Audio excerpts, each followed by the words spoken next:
전북 전주에서 실종된 고준희 양이 결국에 싸늘한 주검으로 돌아왔습니다. 친부가 숨진 딸을 유기했다고 자백한 가운데 사망 원인에 대한 의혹이 제기되고 있습니다. 네, 박상용 변호사 그리고 배상훈 서울디지털대학교 경찰학과 학과장 두 분 모시고 이야기 나눠보겠습니다. 어서 오십시오. 네, 안녕하세요. 예. 먼저 이 관계를 정리를 해봐야겠습니다. 고준희 양이 있고 친부가 있습니다. 그리고 내연녀 이 씨가 있고 그 내연녀의 어머니가 김 씨입니다. 이 상황에서 친부 고 씨와 내연녀의 어머니가 시신을 유기했다 자백은 했는데 살인은 하지 않았다 이렇게 부인하고 있는 상황에서 고준희 양이 음식물에 그러니까 토한 그 토사물에 기도가 막혀서 숨지는 것을 그냥 본인들은 유기만 했다 이렇게 말을 하고 있습니다. 사망 이후에 유기를 한 거냐, 살해한 다음에 유기를 한 거냐 어떻게 보십니까? 이 부분이 이제 경찰 수사를 통해서 밝혀야 할 대목인데요. 지금 유기한 것을 인정하고 있습니다. 네. 그런데 유기 시점에 발견 시점에 이 진술에 의하면 물론 이 친부의 진술이나 이 내연녀의 어머니의 진술이 틀릴 수가 있습니다. 왜냐하면 틀렸기 때문에 과연 그 지금 얘기한 대로 5살 여자애가 그 토사에 의해서 기도가 막힐 수 있겠느냐. 그리고 그걸 병원에도 가지 않고 그냥 숨진 줄 알고 했다. 이건 뭔가 석연치가 않거든요.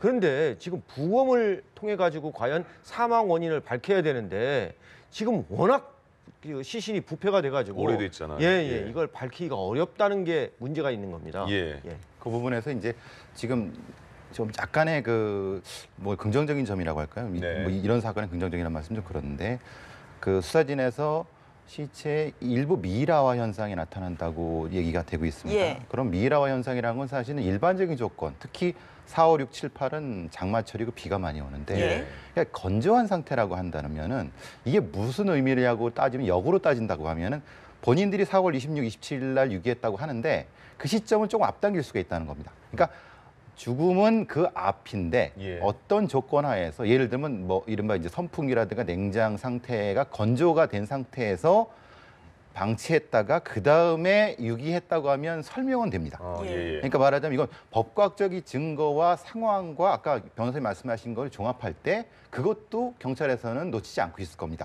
그러면 아까 말씀드린 것처럼 살해 후 유기냐 아니면은 사망 후 유기냐에 대한 어떤 아이디어가 들어갈 수가 있겠죠. 그러니까 왜 그때는 시간을 좀 늦췄는가에 대한 것 그리고 왜 내연녀가 아니라 내연녀 어머니가 같이 이동을 했느냐에 대한 부분도 설명이 필요한 부분인 겁니다.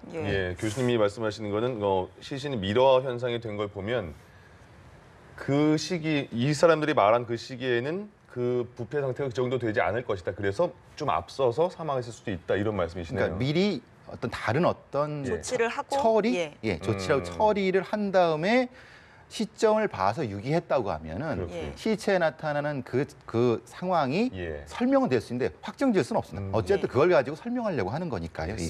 그럼 따로 뭐 조처를 하지 않았음에도 불구하고 미라화 현상이 나타날 수도 있는 겁니까? 아닙니다. 왜냐하면 4월 5월이면 그리고 산이라고 하면 묻었지 않습니까? 그럼 보통은 부패가 돼야 됩니다. 그러니까 보통 이제 아주 예외적인 형태의 미라화 현상이 나타나는 거는 우리가 이제 에어컨을 오랫동안 켜놓은 데 시체를 놨을 경우 수분이 좀 그렇죠. 날아가는, 바로 그 부분이 있는데 산에 그럴 리가 없지 않습니까? 그래서 그런 걸 추정을 하려고 하는 겁니다. 여러 가지 뭐 석연찮은 점이 좀 많은 것 같습니다. 특히 일단 뭐 진술에 의하면 이제 아이가 사망을 하고 이제 시체를 유기를 했다 이런 말을 했는데 보통 아이가 다치거나 사망을 했을 경우에는 신고를 하거나 병원으로 가야 되는데 유기를 했다는 점 자체가 상당히 좀 석연치 않은 것 같습니다. 본인 얘기는 그겁니다. 이혼 소송 양육비에 영향을 끼칠까 봐서 유기했다 그러는데 이게 인과성이 없지 않습니까? 그러니까요. 그게 무슨 사실 말도 안 되는 얘기가 되는 거고 그럼 왜 이런 얘기를 했을까? 라고 하면 어떤 변명을 하는데 그 변명에 있어서 약간 좀 말이 안 맞춰지는 부분이 분명히 있을 것이다라는 추정을 지금 하고 있는 거죠. 변호사님, 이 사람들의 보통 이 진술 방식이 처음에는 부인을 합니다. 그러다가 이제 증거를 딱 제시하면 그때 증거에 의해서 인정된 부분만 자백을 하는 겁니다. 그렇지 않으면은 절대 자기가 얘기를 하지 않는 거거든요. 그래서 경찰이 이 사람들한테 구속영장을 청구할 때 과연 어떤 혐의를 적용을 하느냐. 지금까지는 사체 유기거든요.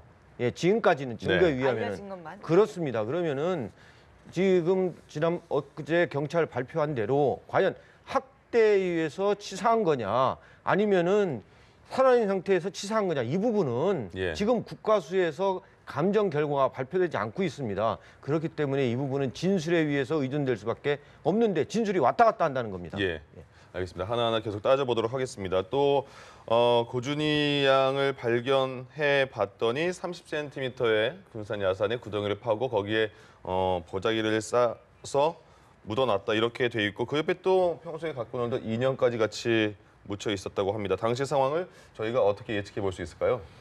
친부의 아파트 앞에 일종의 약간의 피열로 예. 그걸 발견한 것도 상당히 대단한 겁니다. 네. 사실은 그 몇 달 된 거를 사실은 그 상황과 유기 상황, 사체 상황을 연결해 봐야 됩니다. 이걸 둘을 연결하지 않으면 설명할 수가 없는 거거든요. 예. 그러면은 사실 뭐 야간에 30cm 땅을 파는 것도 쉽지 않습니다. 네. 왜냐하면 그냥 보통 땅을 파는 것이 아니거든요. 어두운 상태에서 파야 되는 거니까 이게 쉽지 않은 상태에서 굳이 보자기를 쌓아서 그다음에 인형까지 했다라는 것을 있는 그대로가 아니라 역산해 보면은 예. 고준희 양이 사망할 당시에 인형을 안고 있었다. 예. 그러면 시신에서 인형을 뺀다는 게 사실 좀 꺼림칙하지 않겠습니까? 예. 그 상황. 혹시 추정할 수 있는 거고 그다음에 보자기라는 것이 무슨 의미일까라고 하면은 그 죽음에 이른 상황 자체에 대한 설명이 거기서 나타나는 것이 아닐까. 그다음에 그것이 그 피열루가 연결이 됐다고 하면은 어느 정도 설명할 수 있는 어떤 틀은 갖춰졌다고 보여집니다. 말씀하신 것처럼 지금 저희 현장인데요. 굉장히 어두운 그런 상황에서 이제 땅 파기도 쉽지 않았다. 그런 너무 상당히 말씀이시죠? 불가능하죠. 그 예. 부분이. 그러면 이 인형을 굳이 같이 묻었을 이유가요. 어떤 인형만 이제 발견이 된다면 좀 의심을 살 수 있기 때문에 같이 묻었을 것이다. 이런 가정도 해볼 수 있는 겁니까? 그러니까 같이 묻었다는 건 이동할 때 따로 이동했다는 거 아니겠습니까? 예. 굳이 따로 이동할 이유가 없겠죠. 왜냐하면 이 가족들은 이걸 가장하기 위해서 인형을 그 집에 놓고 사람을 속이려고 예. 했던 사람들인데 예. 굳이 어떤 뭐 불쌍해서 인형을 같이 넣었다. 예. 이거는 설명이 안 되지 않습니까? 예. 그러면 예. 아까 말씀드린 것처럼 인형은 어차피 준희 양의 손에 안고 있었다라는 설명은 더 타당할 수가 있다는 겁니다. 예. 그러면 이 아이가 죽을 때의 상황을 역추적할 수가 있다는 겁니다. 예. 예. 알겠습니다. 알겠습니다. 경찰은 친부 고 씨와 또 내연녀의 어머니인 김 씨 그리고 내연녀 이 씨의 공모 여부와 가담 정도에 대해서도 수사를 벌이고 있습니다. 조금 전에요. 이 고준희 양의 친부의 내연녀를 긴급 체포했다는 소식이 들어왔거든요. 예. 처음에는 이 친부하고 내연녀의 어머니만 긴급 체포했죠. 예. 예. 그리고 이제 수사하고 돌려보냈는데 이제 그 사례가 아니라 유기된 다음에 뭐 가장하기 위해서 이 내연녀가 그 생일이다 해가지고 아마 미역국을 이렇게 돌린 그러니까요. 사실이 있었을 거예요. 그래서 예. 그걸로 봐가지고 결국에는 이 내연녀도 그 고준희 양이 그 유기된 것을 알고 있었다. 예. 그렇기 때문에 공모한 거다라고 해가지고 긴급 체포한 것 같습니다. 예, 상식적으로 내연녀만 빼고 이렇게 일을 만들었다는 것은 상식적으로는 좀 납득이 안 되는 그런 상황인 것 같습니다. 또 고준희 양이 가족들에게 평소에 냉대를 받았다 이런 소식도 들려오고 있습니다. 그리고 3월 19일에 보니까 얼굴에 상처를 입어서 치료한 적도 있다 이렇게 됐습니다. 조금 전에 교수님께서 말씀하신 대로 아파트 앞에서 혈흔이 나올까 거기에 그 친부 그리고 이 씨 그리고 고준희 양의 DNA가 모두 검출이 된 그런 사실이 발견되지 않았습니까? 그러면 말씀하신 대로 학대치사 가능성은 어느 정도로 보고 계십니까? 그러니까 세 명의 말하자면 친부와 내연녀와 고준희 양의 혈흔이 섞여서 나왔다. 예. 사실 이것은 좀 모호합니다. 왜냐하면 친부의 진술상으로는 질식해서 죽었다고 했습니다. 근데 어떻게 피가 나옵니까? 피가 나올 상황은 전혀 상황은 없었거든요. 전혀 아닌데 예. 근데 3월과 그 앞에 2번 정도 그러니까 이 얼굴이라든가 머리 쪽에 열상 말하자면 그래서 꿰맨 게 2번 있었다고 합니다. 예. 친부의 주장은 넘어졌다. 말하자면 옷걸이에 부딪혀갖고 찢어졌다라고 해서 그걸 꿰맸다라고 하는데 예. 그 상황과 이 상황을 연결해 본다고 하면은 평소에도 조금 이제 이런 어떤 돌보지 못한 상황에서 피를 흘리는 상황에서 죽음이 이루어졌다. 그게 살해든 아니면은 뭐 방치든 예. 그러면 그게 이 상황이 설명이 충분히 될 수 있다는 겁니다. 말하자면은 예. 그리고 보통 혈흔이 아파트 안에서 발견되는 것이 맞지 예.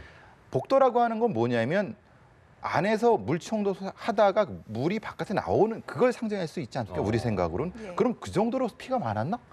이걸 생각할 수밖에 없는 겁니다. 예. 예.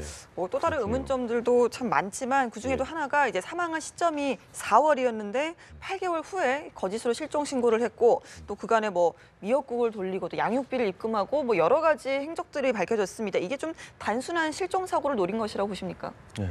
그러니까 아마 유기한 다음에 예. 이걸 아직까지 살아있다라는 걸 가정하기 위해서 예. 세 사람이 어떤 짠 것 같습니다. 그러니까 이제 실제 이게 혹시나 나중에 얘가 뭐 저 사체로 발견됐을 때 우리가 살아 있었다. 예. 우리는 그걸 몰랐다라는 그 주장을 입증을 하기 위해서 세 사람이 휴대폰을 바꾸고 또 생일날인 것처럼 그 저 뭐니까 미역국도 막 돌리고 예. 또 뭐 물건도 팔고 그런 게 같습니다. 근데 이 사람들이 하나 놓친 게 있습니다. 뭐냐면은 이 고준희 양이 이제 칫솔질을 해야 될 거 아닙니까? 예. 근데 경찰이 이번에 착안하게 된 게 그 고준희 양이 그 사용했다는 칫솔에 보니까 DNA가 없어요. 안 나오는 거죠. 그러니까 그거는 예. 결국 뭐겠습니까? 고준희 양이 결국에는 없어졌다는 거거든요. 예. 네. 근데 문제는 뭐냐면 제가 좀 이상하게 생각하는 게 이 그 고준희 양의 내연녀의 어머니가 신고를 했을 때 어떻게 신고를 했냐면은 우리 애가 11월 18일 날 없어졌다. 네. 그런데 20일이 지난 다음에 경찰에 신고한 겁니다. 예. 그럼 그 사이에 왜 신고를 안 했냐? 그리고 제가 지금 이 부분이 밝혀야 할 문제인데 굳이 경찰에 실종 신고를 안 해도 되거든요. 범죄를 영원히 은폐한다면은. 네. 그런데 경찰에 신고를 했습니다. 이 의도가 뭔지 경찰이 밝혀내야 할 것 같습니다. 알겠습니다. 이 부분은 저희가 끝까지 계속 따라가면서 알아보도록 하겠습니다. 네. 자, 다음 소식 들어가겠습니다. 새 정부 들어서 문재인 대통령 정부 특별 사면이 단행됐습니다. 6,444명인데 정봉주 전 의원도 사면이 됐고 용산 참사 철거민들도 다시 복권이 됐습니다. 청와대는 뭐 장발장 사면이다 이렇게 말을 하고 있는데요. 이번 사면 어떻게 보셨습니까? 대표적으로 이제 뭐 어떤 슈퍼에서 생필품 훔치다가 네. 된 분을 반으로 이제 사면해줬다는 걸 네. 대표적으로 내세우고 있고요. 예. 특히 이제 용산 철거민 부분이라든가 이런 부분들을 포함해서 민생 사면, 생계 위주의 사면이라는 것을 하는데 이걸 이제 뭐 어떤 분들은 오게티라고 하기도 하고 어쩌면 표적 사면이라고 하는 게 정봉주 의원 부분이었습니까? 전체적인 흐문에서는 이제 그 청와대의 발표는 뭐 타당할 거라고 보는데 여러 가지 면에서 또 이제 야당에서는 반대적으로 공격하는 게 그런 부분이겠죠. 예. 하실 말씀이 음주운전, 있으신가 봐요. 음주운전을 위해서 면허 정지나 면허 취소된 사람이 있습니다. 예. 이 사람들은 이러한 사면을 상당히 밝힐 겁니다. 네. 당길 겁니다. 그래서 깨지 이게- 않았습니까? 이번에 들어갔습니다. 들어갔나요? 면허 정지, 면허 취소된 사람이 예. 사면이 됐습니다. 근데 한편으로 보면은 법이라는 게 그 전에 했던 사람들은 처벌되고 정지되고 예. 이번 사면에 된 사람들은 또 면책이 되고 그러니까 이런 불공평한 점이 있는데 그 용산 철거민 관련해서는 또 오늘 신문을 보니까 그 경찰관이 사망했습니다. 예. 근데 이제 경찰관의 아버지는 이거 너무한 거 아니냐 또 이런 얘기도 하거든요. 그래서 이 사면은 또 한쪽에서는 뭐 반기지만 한쪽에서는 좀 너무 한쪽에 치우쳤다라는 예. 생각을 하는 사람도 있습니다. 예, 이번 사면에서 정봉주 전 의원 이야기를 안 할 수가 없습니다. 정치인 중에서 유일하게 포함이 됐는데 또 MB 저격수라고 또 유명한 분이기 때문에 이번 사면이 더욱더 주목을 받는 것 같습니다. 이유는 어떻게 보십니까? 기본적으로 저는 시그널이라고 봅니다. 왜냐하면 다스 수사 관련된 수사에 대한 일종의 이걸 하라 마라 하는 건 아니겠죠. 그렇지만 강력한 의지를 청와대도 표명한 것이 아니겠느냐. 예. 그렇지 않고서야 어때 유일하게 정봉주 정만을 예. 하겠습니까? 예. 근데 뭐 이건 감히 추정하는 겁니다. 그 정도 아닐까 싶습니다. 알겠습니다. 자, 2007년 당시입니다. 이명박 전 대통령의 BBK 실소유주 의혹을 제기해서 정봉주 전 의원이 선거법 위반 혐의로 징역 1년을 다 채우고 나온 다음에 2022년까지 피해 선거권이 없는 상태에서 이번에 다시 사면된 거 아니겠습니까? 그러면 지금 다스 수사가 계속 진행되고 있는 상황에서 이 정봉주 전 의원의 사면이 어떤 영향을 또 미칠 수 있을까요? 정봉주 전 의원이 네. 검찰에 출석해가지고 예. 주진우 기자처럼 예. 내가 이 당시에 그 제기했던 것은 이러이러한 증거에 의해서 했다라고 진술을 할 수가 있겠죠. 이제 자유롭게. 예. 그런데 이 사면과 검찰 수사의 어떤 의지는 별개라고 생각합니다. 예, 알겠습니다. 자, 두 분 말씀은 오늘 여기까지 듣도록 하겠습니다. 박상윤 변호사와 프로파일러 배상훈 교수와 함께 얘기 나눠봤습니다. 두 분 고맙습니다. 고맙습니다.